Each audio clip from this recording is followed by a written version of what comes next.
Hello Mzansi, welcome to Nkosi Mzansi. If today is your first time visiting this channel, please do the right thing and click the subscribe button. And also don't forget to smash the like button. U-Annelisiwe Ntshangana announce ukuthi uyadivorce anemyeni wakhe uLuthando Ntshangana. They've been married for I think is it 2 years now. I'm not sure. But they have 2 kids together, so announce ukuthi they are getting a divorce.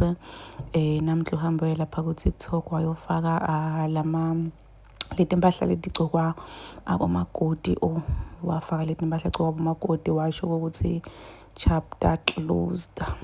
Guys, I've never been proud of a stranger. I've never been so much proud of someone that I don't even know. Guys, U-Annelisiwe Ntshangana ubukane na a lot from that marriage. Siyat ukuthi ayindoda yakhe beyinokutrenda ukuthi yamchithela yentani ma-side chicks.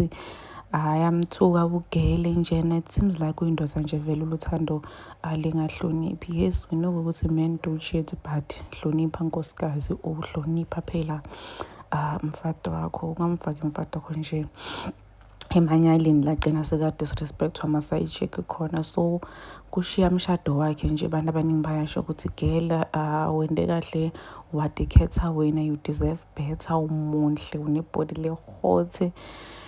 Hi guys, njena abantu abaningi basho ukuthi hayibo girl, we are really happy ukuthi udikhethe wena. Finally njena you won't live under someone's shade, umuntu lo ushithako, umuntu lo tselelako, someone who doesn't value you umuhle nakangaka girl. Hayibo abantu bayasho nje ukuthi siyabonga girl ukuthi uze wadikhetha wena eqineni. Ya guys, yeah, as much as ma-divorce kuyinto nje lebuhlungu lengasemnanzi, but the fact that girl was able to see ukuthi this is not worth it, like kusho a lot ngayo, and siyamsupporta all the way, siyamthanda, and we'll continue supporting content yakhe. Please do comment what you think below down in the comment section. Don't forget to hit the notification bell.